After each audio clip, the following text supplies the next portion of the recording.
Hello and welcome to another edition of Up Close. We're coming to you from the Three Angels Seventh-day Adventist Church in Wichita, Kansas. And we have a live audience here with us participating. We're happy that you're joining us too. You know, we live in a world that's falling apart for many. Even as we speak, there are natural disasters, if you want to call disasters natural. There's political and social unrest. There are conventional wars of all kinds. And of course, there's the threat and the rumor of nuclear war. All of these things are burdening humanity with, what I'd call a collective sense of unrest. And we live in a media age. I think it even complicates things more. Now, don't change the channel because of that, but I think it complicates things more because we experience all these things kind of in real time, even simultaneously. Even more troubling, perhaps most troubling, is the breakup of the family. No longer are we talking about nuclear families. We're talking almost about thermonuclear families. There is all kinds of unrest.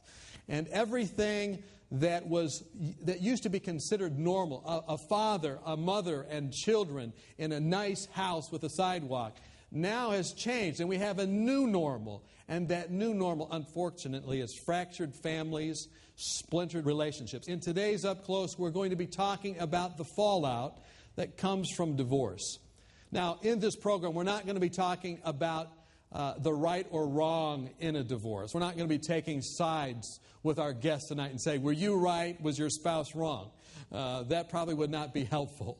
But what we're going to be talking about is the reality that comes out of any divorce, the fallout that's kind of like radiation after a nuclear holocaust. What happens in the home? What happens to the husband? What happens to the wife? Tonight, there's going to be two things we want to cover. We want to talk about the pain that comes from divorce. But not only do we want to talk about the pain, we also want to talk about a plan. And our first guest is Jan Morris from Wichita, Kansas. Jan is a registered nurse serving in a management position, and she's also the mother of two. And when her husband one night came to her and said that he wanted a divorce, she didn't know how to respond. And here's what she said when she sat down to talk with us earlier. After going through that phase of being angry, then you go through, I think the sadness really began to set in. Spent a lot of time crying, of course, and mourning the loss of not just a marriage, but my whole life. The way I looked at it, when you get married, you envision your future all the way to the end. And I had that picture in my head that we would grow old together and retire, the children would grow up, and these visions of holidays together with the grandchildren. And then I realized that those pictures weren't going to be there anymore, that everything was changed, that everything that I ever thought the rest of my life was going to be like, it wasn't that anymore. And the sadness set in. And the children, my children were in junior high and high school. I have two daughters. And I realized the sadness was really for them. When I would be alone and what I would think about was what happened to them. And that they were now from a broken home. And it was so hard for me to imagine what I had done in my mind, what had happened to them, what we, as a husband and wife, had done to our children, and how their lives were destroyed. That's how I had envisioned it. Their lives were destroyed, and now they would have this label. They were from a broken home. And that was almost more than I could cope with. That was really the most difficult part for me, was recognizing that I would have to put the pieces back together in some fashion that still, into a whole for my children, but it was going to have to look different than what it did before. Wow, certainly divorce changes things, doesn't it? And that clip really just kind of summarizes the pain and the reality. Well, let's welcome together Jan Morris this evening to the program. Welcome, Jan.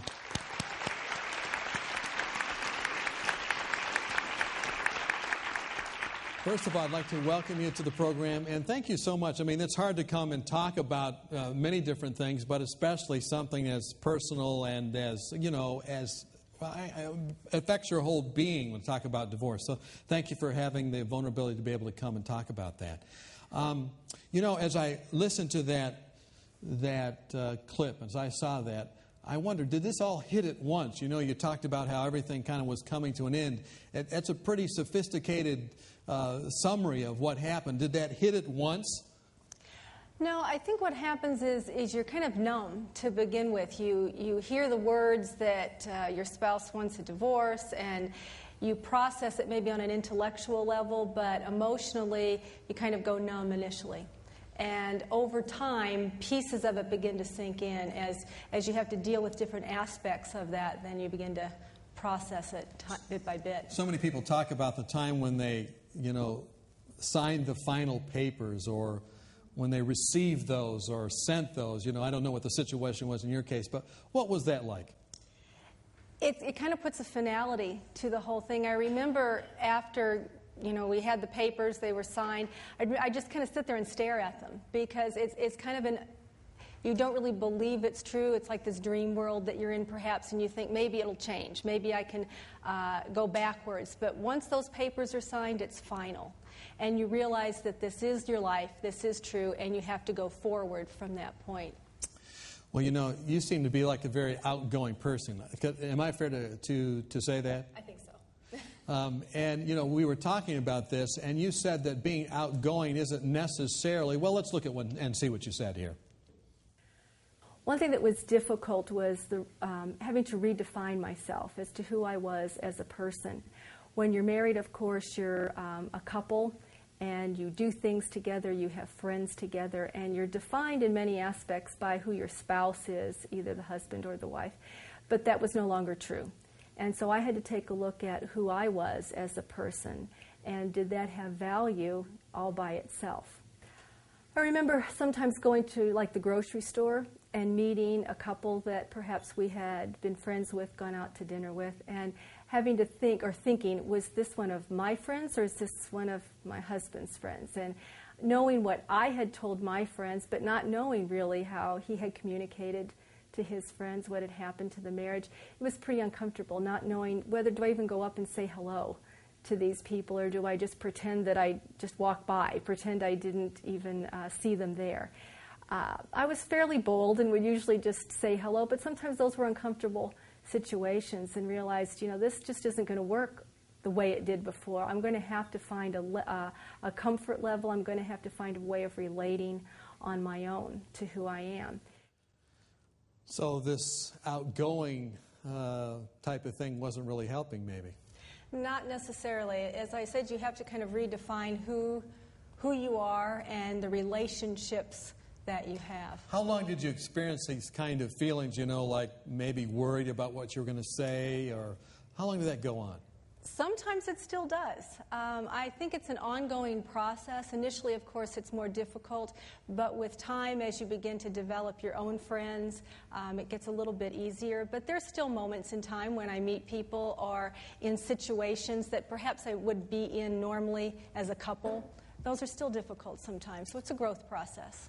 Well, you said in the clip that sometimes you like to just be left alone. Was it best to be left alone?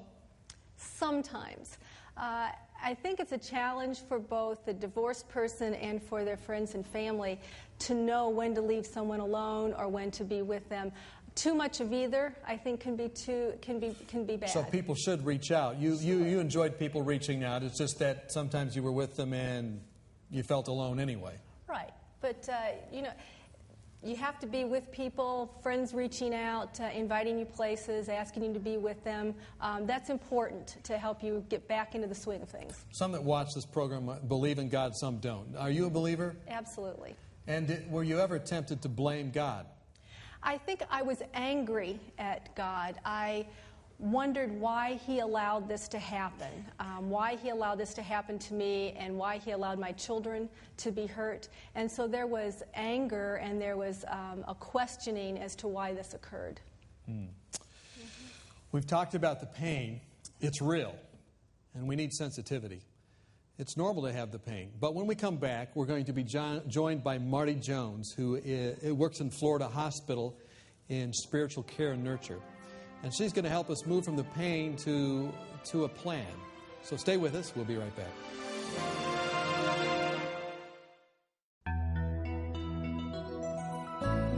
Next week on Up Close. Our topic today fascinates many people and frightens others. We will be examining the mysterious powers and resources of the supernatural. Scientists today are actually detecting evidence of other realms and other dimensions beyond the one that we all function in every day. What was warm and a beautiful experience all of a sudden started becoming a darker experience. Next week on Up Close, the dangers of the occult. Don't miss it.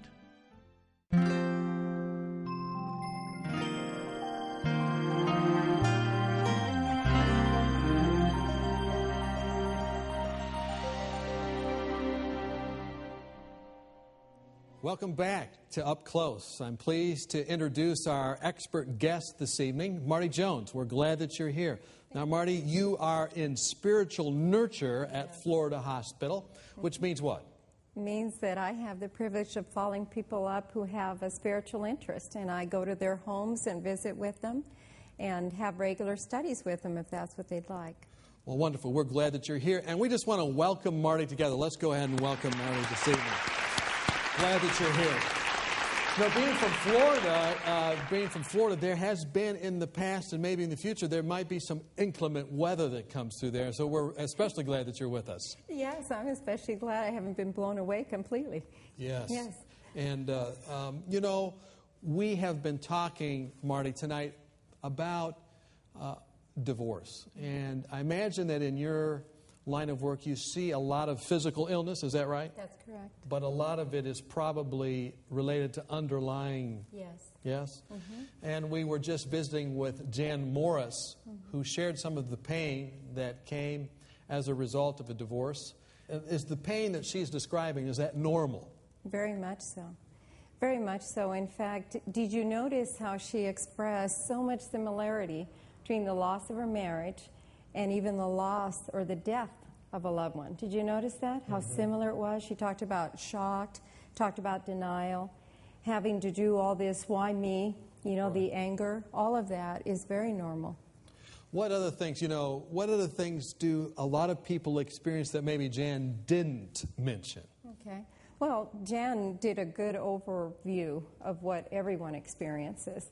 And I think additionally, depending on the age of the individual, as you know, Don, when children are affected by divorce, their pain is different. It is unique to them. Just like every stage of our life, we are different people.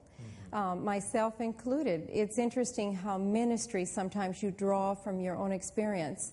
You had asked previously how many, maybe were here because they have had a loss in divorce. I would say everyone here, everyone who is watching us, has been affected by divorce. And I am a product of a divorced family. And so in my ministry, that has helped me to understand. And I really believe that sometimes you're going to see people acting out, for instance, being rebellious, not wanting to go anywhere where there's a spiritual environment, because you heard her say she was angry with God for a time. So what do people do? They say, I'm not going to go anywhere where God would be pleased to see me. And so they stay away. And many times this is just a result of pain in their lives.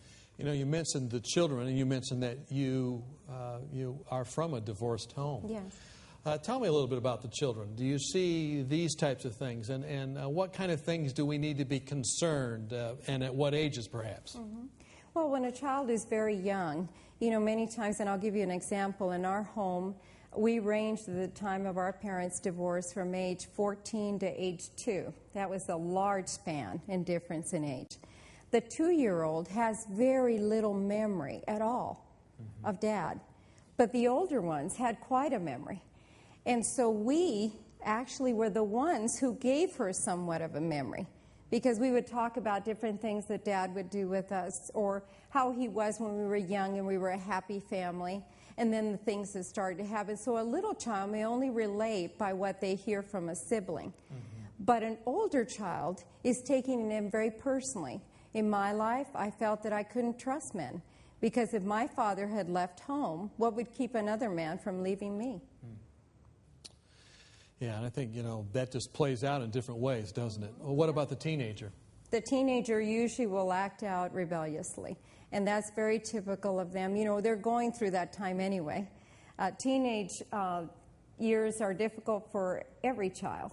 And I sometimes say that children that, quote, escape that, they really never do because they usually have it later on in their 20s. But a child that, for instance, will refuse to talk about the parent who has left, a child who doesn't want to make contact with that parent, a child that maybe acts resentful towards the parent that they're still living with, is acting out, is saying, I'm hurting, something is wrong. Mm-hmm. Just a quest for attention, or maybe trying to get mom and dad to come back together through the conflict? Sure, just so through long the as... conflict, and really what they're trying to say is, this is really bad, this isn't working for me, I'm not happy. And sometimes we'll hear people comment that children are resilient. In many ways that is a true statement, children are resilient. But I will tell you, my friends, that divorce hurts children. And it doesn't hurt them for a short time, it hurts them for a long time.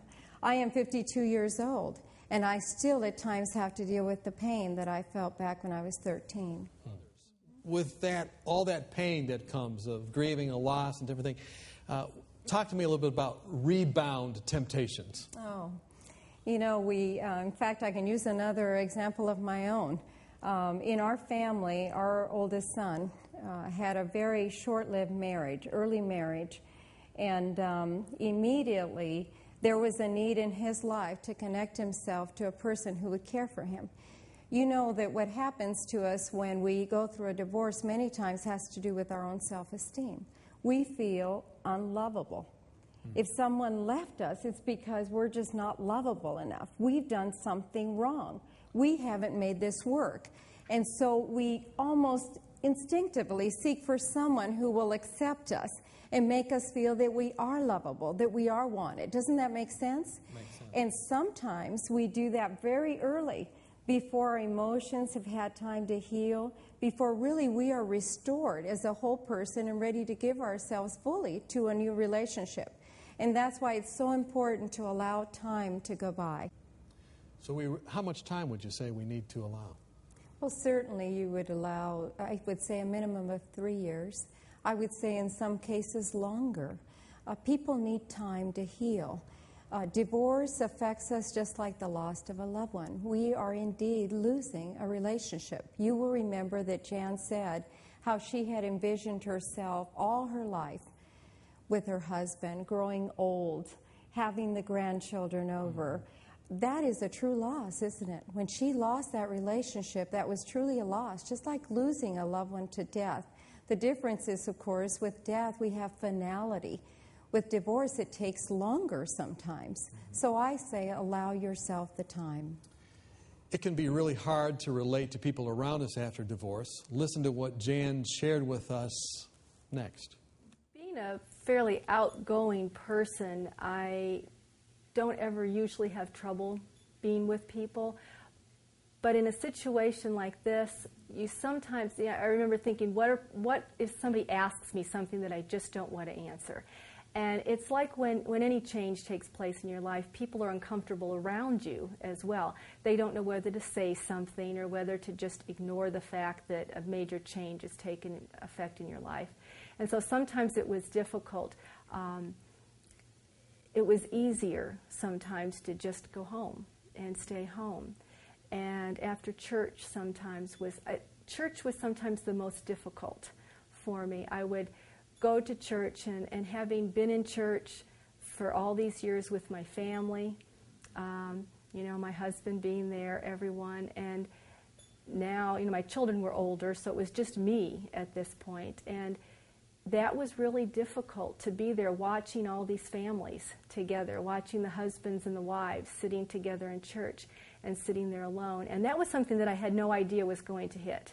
But I remember sometimes church was very difficult, and I would come home, and those afternoons after church were some of the most difficult times that I faced.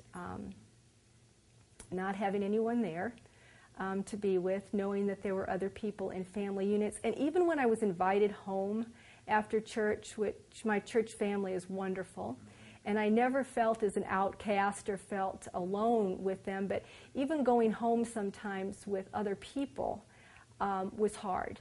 Because again, here I was, this single person in a family, in a home, usually with other couples all there. And so I still felt alone, even though when I was with a lot of other people. I didn't have someone to go to. It was hard coming home from work sometimes, having had a really good day or a really bad day, and not having anyone there to share that with, and realizing I had to deal with that by myself. Well, Jan, how was it that you worked through that at that time? I mean, you had those feelings, but how did you get through it? You're there at someone's home, and you've been invited. I think it's a process, as we said before, but I came to the realization after a while that you have to become a whole person all by yourself. And as long as you look at yourself as part of a relationship as a couple, and half of that couple is gone, then you can't heal. And so you need to begin to look at yourself as I am a whole person all by myself, and I have value all by myself, and that God loves me all by myself. And when you can come to that realization, then you can begin the healing process. Sounds like that would take some time, Marty. It takes time, and obviously she has taken the time. In fact, that's more of, for me, lets me know that Jan has healed in many ways, in areas that are so important, because how we feel about ourselves is so important of how we project ourselves to others.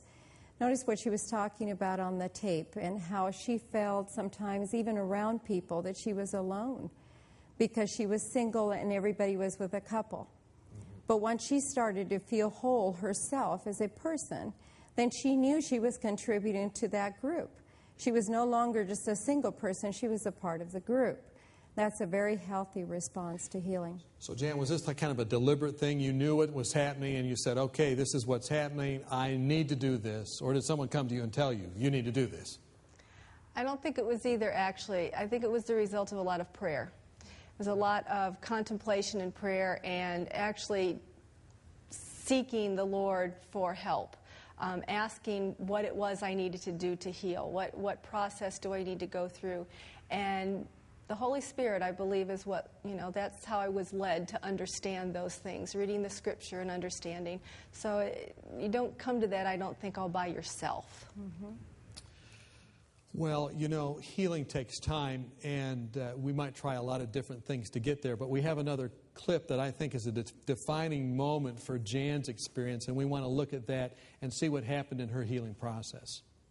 The healing really began to take place when the realization, when the Lord finally impressed upon me that I am not alone. I may not have another physical person in this home with me, but that He was always there. And I remember one night, I don't remember what happened, but I was laying in bed crying. It was really hard. And just missing the physical presence of another person to be there with me. And I remember that night I just cried out and I said, Jesus, just hold me. Just hold me in your arms, because I just need somebody to hold me. And it was like it happened. I could just feel this presence in that room with me, and there was a peace there that I hadn't felt before. And that was probably the turning point to when I realized, it's going to be hard, and it probably always will be. There will always be flashbacks. There will always be times or things that will make you remember, oh, what if, or what would my life be like if I were still married? But it was okay, that no matter what I had to go through, that Christ was there, right by my side, holding my hand. That's a beautiful comment, and that's a wonderful testimony, too, of how a higher power, how God can be involved, and that's touching. Now, let me ask you a question. Do you deal with people that don't have that resource, that is turning to God? What would you say to them? Well, they certainly need Him. The basis of all love comes from God. He is love.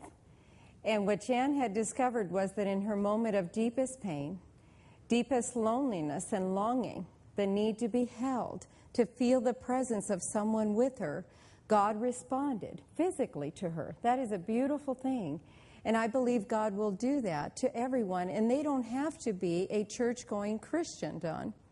They need to be someone who says, Lord, I'm hurting. And like Jan, I need to be held right now. I need to feel your presence, Lord.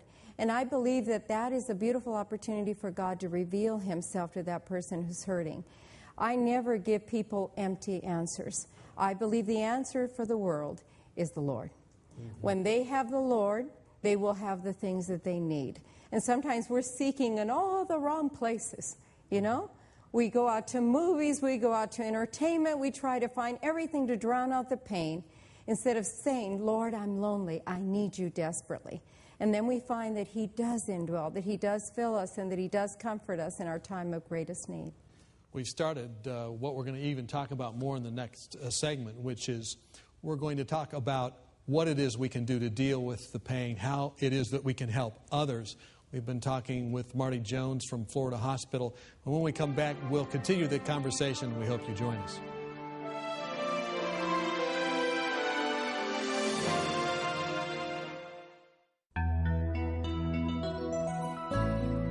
Have you been devastated by a divorce? Are you still sorting through all the pain and hurt? Are you struggling with a sense of rejection and betrayal? If so, we have just the book for you. Find hope and healing as you read The Ultimate Survivor.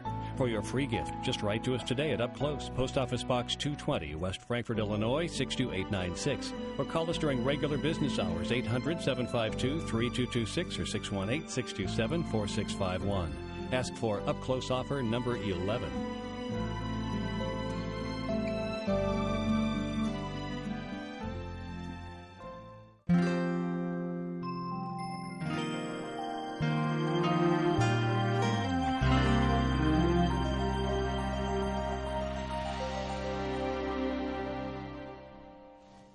Welcome back to Up Close. Today we are talking about how we can recover from the pain of divorce. And our expert guest is Marty Jones from Orlando, Florida. She is the hospital chaplain at Florida Hospital. That's a rather large institution. You see a lot of different people day in, day out. You're dealing with people in crisis and in problems. Yes. And I do the ministry of follow-up there at the hospital. So I visit with people at their homes, Don, and get to know them personally. I develop relationships and friendships through my ministry. Now, we've talked about the pain that comes from divorce. We've talked about the loneliness, about the grieving, about different things. We want to talk about that a little bit more, but then moving towards a plan. How can we help people move from the pain of divorce and have a plan of action? Well, first of all, let's just back up a little bit, because I think it's important to talk about the difficulty and the discomfort. Mm-hmm. You will remember on Jan's tape that she was talking about her own discomfort. The same is true with people who approach her. What happens when people encounter someone who was married before and now is divorced? And it's very difficult for them to just walk up and say, hey, how are you? Because they know how you are. Right. And they're imagining all kinds of things. And then they're thinking, well, you know, I don't want to start talking to her and maybe find out that he did a bunch of bad stuff because we were friends with both of them.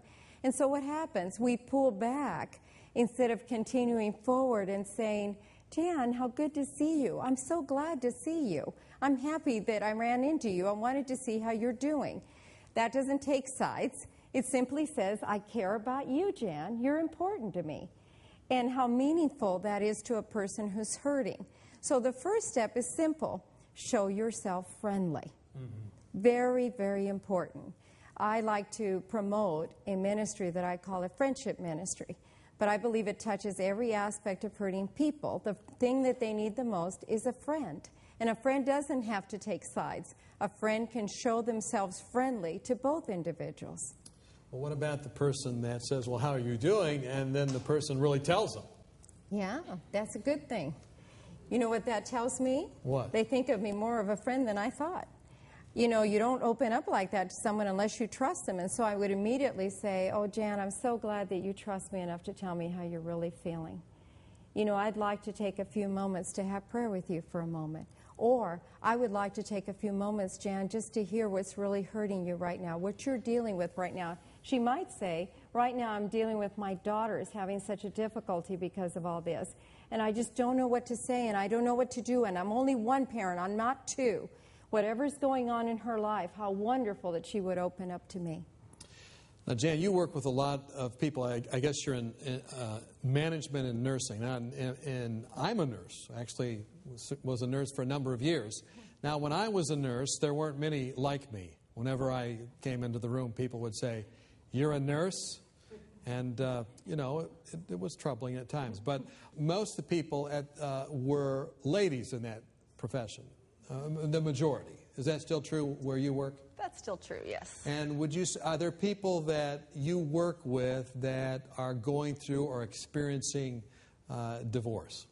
Oh, of course. I have colleagues, I have coworkers that are experiencing the same thing, and many times even our patients are going through not only a physical illness, but struggling with issues such as divorce as well. And, as we talked, you and I, before the program, you talked a little bit, even in the program, about how you're tempted with bitterness over divorce, maybe towards God, maybe towards the spouse, maybe towards something else. Is this a big issue? I believe it has a great potential to destroy the person if you allow that bitterness and that anger to remain. And that is a key to healing. When I finally was able to realize that God loves me just as I am, but He also loves my spouse. He loves him just as much as He loves me. And that I have to, in some fashion, begin to recognize that and to change that relationship from a marriage-type love relationship to a Christ-like love.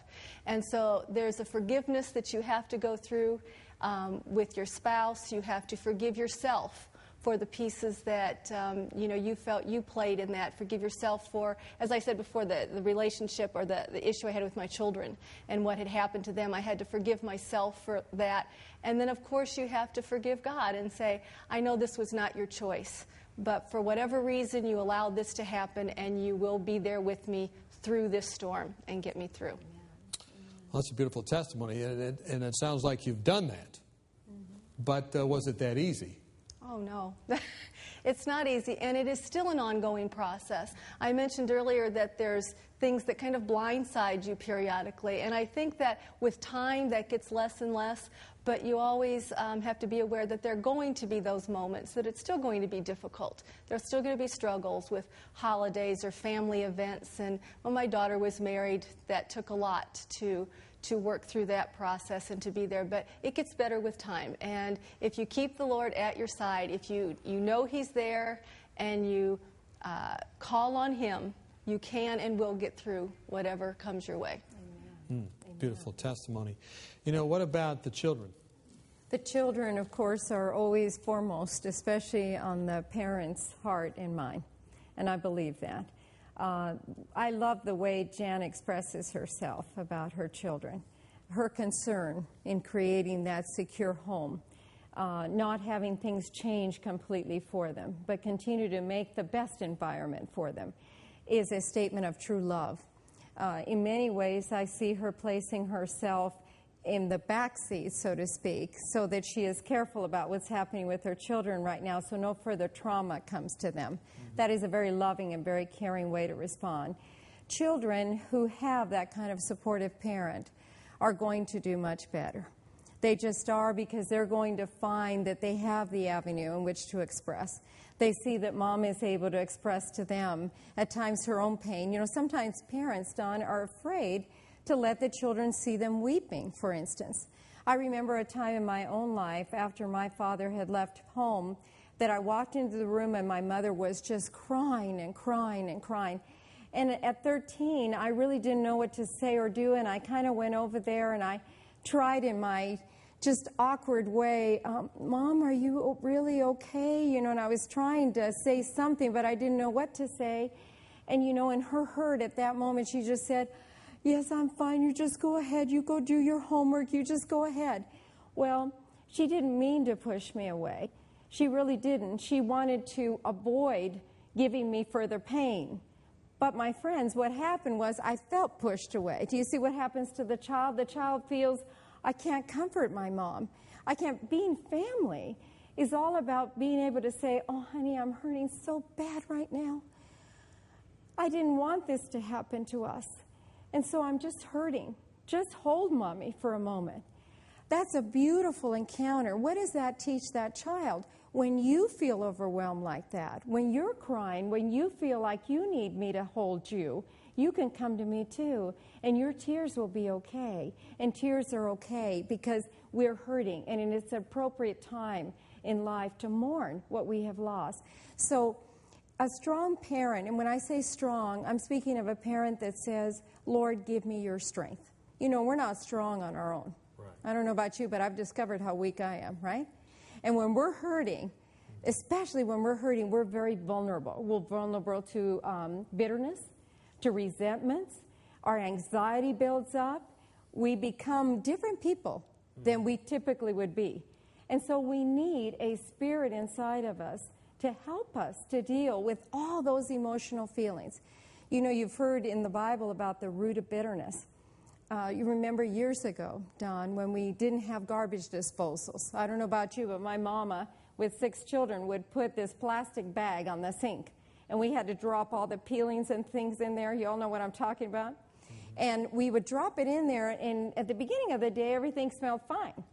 But towards the evening, that little bag was getting a little smelly, if you know what I mean. And if you peeled a banana, and it was fresh, the peel, and you threw it in there, it wouldn't be very long before that banana would be smelling, that peel, like the rest of the garbage in there. The same is true. When we resent someone, when we hold that bitterness inside of us, it's just like that kind of garbage. And what happens, even if the Lord is sending good blessings, something good into our lives, it turns rotten inside of us because our bitterness does not allow us to be thankful for the blessings that God's giving. So those expressions of sorrow, comforting one another, that is helping to get rid of the garbage and receive the blessings. Mm-hmm. Well, you know, I think we live in a culture where there's just so much divorce in the culture, but, you know, we've been having a lot of what some people would say is almost God talk as we're talking now, which is very appropriate, of course. But then you come up with that statistic that in Christian churches even, there's the same amount of divorce. Mm-hmm. Yes. And the trauma that comes from knowing that this is still happening even in a church. Yes. And, well, they're both Christians, and evidently God is not working. What do you do to help people that are struggling with that? Do you have some way? I noticed that you have your Bible with you, as any good chaplain would. What do you do to help people through that kind of anger and pain that's now directed towards the church and God and all that? Well, you know, first of all, remember, Don, that we of ourselves do not have the wisdom or the discernment to figure things out. We really don't. Most of us would agree that when we try to take care of things ourselves, we end up getting ourselves into a corner. Sometimes we smash into a brick wall. Whatever it is, it happens time and time again. The sooner we realize that we need help from above, and that you're right, the statistics are pretty much even for the Christian as it is for the non-Christian as far as divorce. That tells me something. That tells me, number one, that there's an enemy working on everybody. Would you agree? Everybody the same. Nobody's exempt. And just because you're a Christian doesn't say that is the good housekeeping seal of approval. Now you're not going to get the troubles in your marriage. On the contrary. In fact, I really believe that he will attack that because is that not the foundation or the strength of our society? Aren't our homes, our relationships, the things that really nurtures the good in our society in these United States? I really believe that the attack is being so fierce within the Christian community for that reason. Now, here's the thing. Wisdom does not come from us, neither does the understanding. Proverbs is a beautiful book in the Bible, and it really talks about real good counsel and advice. And here's one. I'm going to add here because it says my son, but I'm going to say, and my daughter. If you receive my words and treasure my commandments within you, so that you incline your ear to wisdom and apply your heart to understanding. Yes, if you cry for discernment. So what do you know? We can even ask for discernment. And lift up your voice for understanding. And if you seek her like silver and search for her as hidden treasure, then you will understand the fear of the Lord. and find the knowledge of God. For the Lord gives wisdom. From his mouth comes knowledge and understanding. And it says he stores up sound wisdom for the upright, and he is a shield to those who walk uprightly. He guards the path of the just, and he preserves the way of his saints. Then you will understand righteousness and justice, equity, and every good path. So what it says to me is, if I turn my heart to the Lord, if I ask God to give me his wisdom, his discernment, after all, who established the home to begin with? In the beginning, when God created, he established the home, the marriage. He said from the beginning, a man would leave his father and mother, cleave to his wife, and the two would become one. That unit was not to be broken by man. What God has put together, let no man put asunder. We just have messed that up when we tried to keep things together ourselves, and we usually end up getting ourselves in trouble. So the answer to the question is, okay, if it's happening in a Christian church and people are getting divorced, then maybe they weren't seeking wisdom from God. Maybe they weren't looking that way, and maybe that's why that happens as much in the church as in the society. Well, and I would say this, Don, not necessarily so, because remember that it takes two people to make a relationship work, doesn't it? Mm-hmm. So there can be a person who is very committed and has asked God for wisdom, and if the other partner decides that he wants out or she wants out of this relationship, guess what? There isn't a whole lot that you and I are going to be able to do about that. And so sometimes I say to people, you know, rather than trying to say who was good and who was bad, we're back to that again, that we need to be careful not to judge that, rather to commit ourselves jointly, as a family, as a couple, to say right from the beginning, divorce is not an option for us. We're going to ask wisdom, discernment of the Lord. We're going to seek the counsel of our fellow neighbors and friends and people who have good, strong marriages. We're going to seek to develop in our relationship something that is foundational to our home. And we're going to care for it by caring for one another. One thing I want to ask Jan, too, how did you, Jan, coming back to something else here, how did you deal with family gatherings? Holidays were very difficult. It's a family time, everybody's together, and I had to redefine that as well. I had to redefine what a holiday meant, and that, number one, holidays can mean more than just your immediate family, that you can do things that are different, that you can invite other people who are maybe hurting as well and bring them into your home. It's okay to go to someone else's home on a holiday. I've been very blessed to be invited to other people's homes on holidays. So it's just a matter of you can't go backwards. You have to be able to go forward, whether it's a holiday or anything else. You have to take a look at, this is what it used to be, but I need to forge forward with a new future and a new way to make my life. I remember when I moved, I had to move out of my house, and the last night I was there in that home, I sat on the porch and the patio and cried, and looked that my past was behind me, but I had a whole new future ahead that I was able to put together with my children and to make new memories. And it might not look like I thought it was going to, but it was still going to be all right. We could still forge ahead and make new memories that would be just as valuable and just as precious. We need to see things eventually as being in God's control and not ours. Mm-hmm. We can't control people. Jan said it well. You can't change someone's heart. You can't change their mind. That's why, for me, the work that we do as citizens together, as Christians particularly, for each other and for others outside of the church, if we're going to show them the love of God, we need to be able to say, you know what? Because this relationship is so foundational to your happiness and your joy, and because it's going to produce by blessing children who will also then grow up to create those same good, strong relationships, we want to make sure that before that marriage takes place, that it's strong, that it's going to be strong. Mm-hmm. And I'd rather see them go through a process where 3 months down the line they're saying, you know what, we decided not to get married. We don't think we're quite ready right now. than to have something later on that's going to creep up and say, oh, I didn't know that about that person. So there's a lot of work that can be done beforehand. One last question to Jan before we go to our break, and that is, Jan, have you moved from the time in your life where you're dealing with this pain? You still have some of that comes, but have you moved to a ministry mode? Have you been able to help people that have gone through or are going through what you had gone through?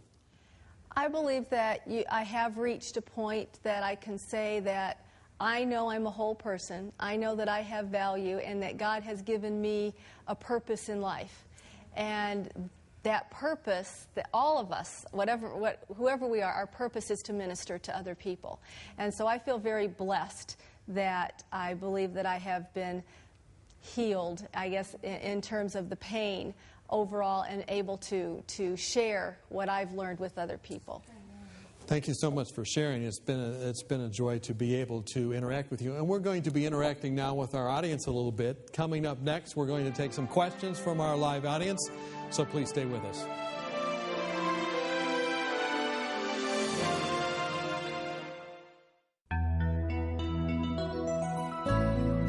Have you been devastated by a divorce? Are you still sorting through all the pain and hurt? Are you struggling with a sense of rejection and betrayal? If so, we have just the book for you. Find hope and healing as you read The Ultimate Survivor. For your free gift, just write to us today at Up Close, Post Office Box 220, West Frankfort, Illinois, 62896. Or call us during regular business hours, 800-752-3226 or 618-627-4651. Ask for Up Close offer number 11.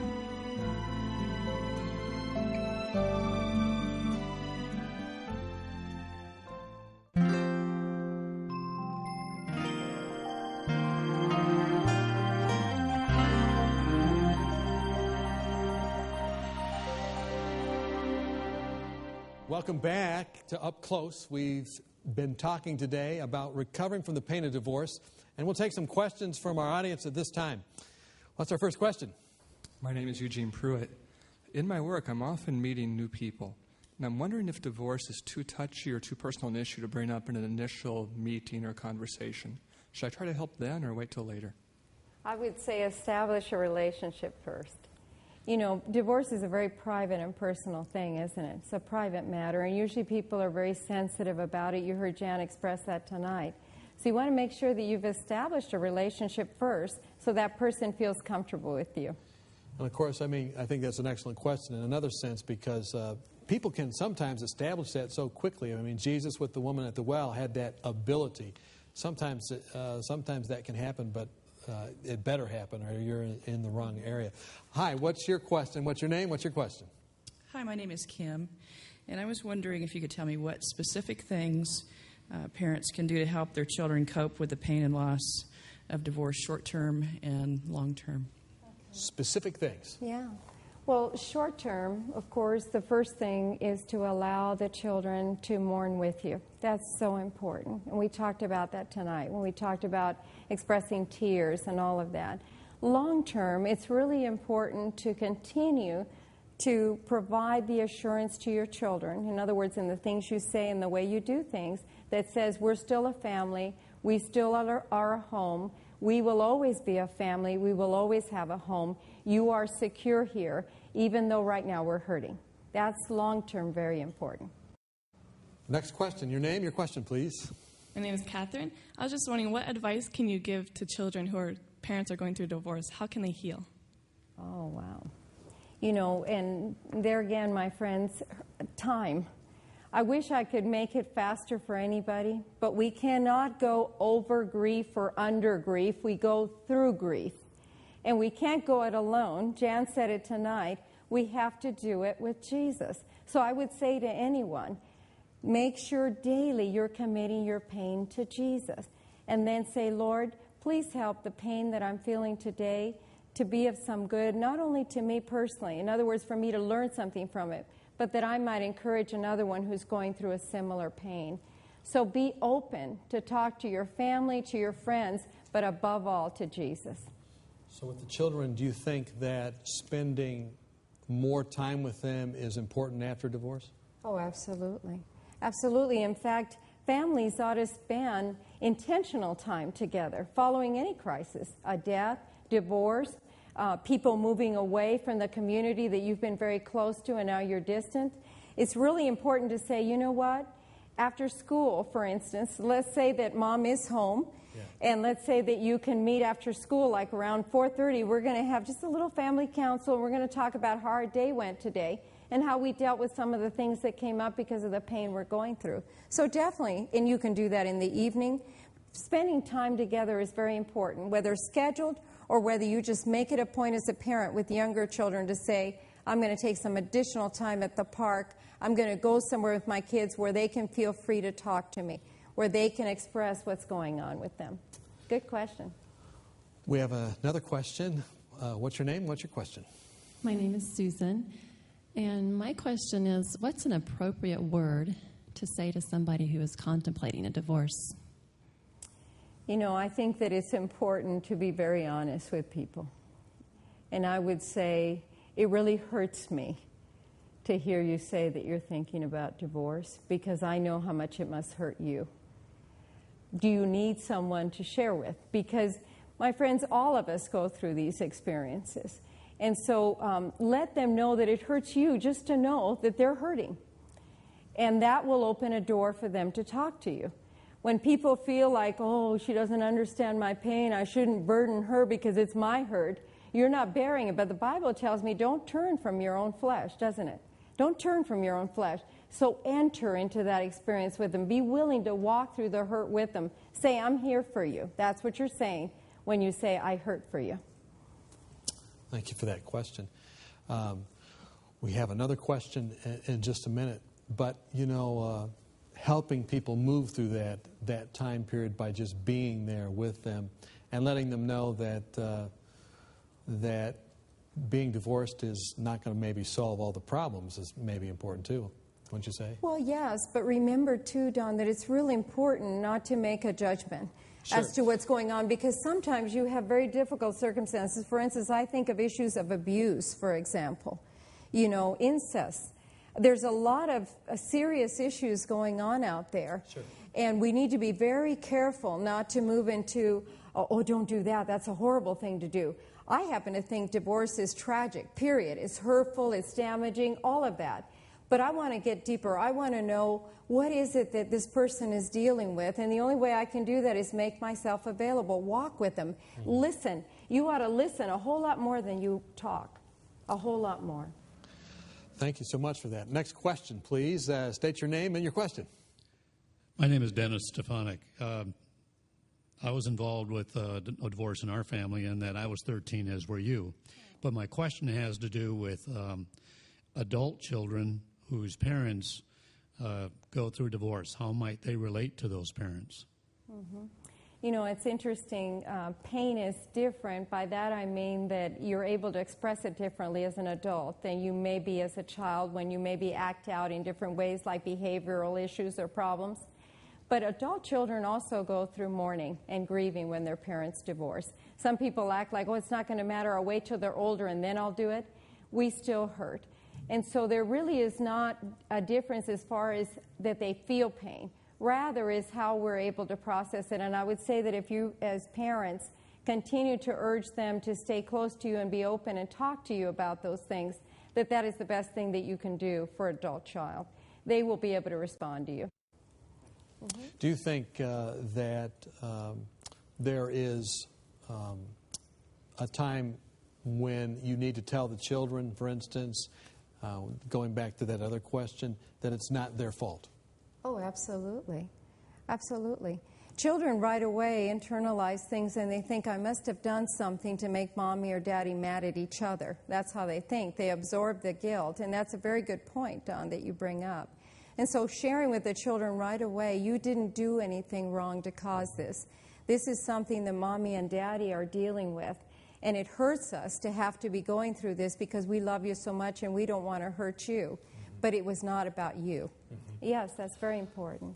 You know, Marty, as we're closing this program, what are some final thoughts that you might have that you would like to share concerning moving through the pain of divorce? Well, first of all, let me say how wonderful it's been to talk about this topic. As you know, it's very personal to me.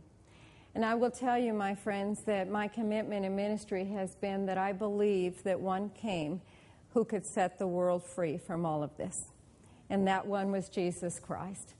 And I believe with all my heart, as my work as a Bible worker, as I seek to connect people to the Word of God, that there is the answer to everything that we need, the blueprint, if you would, to our homes and family.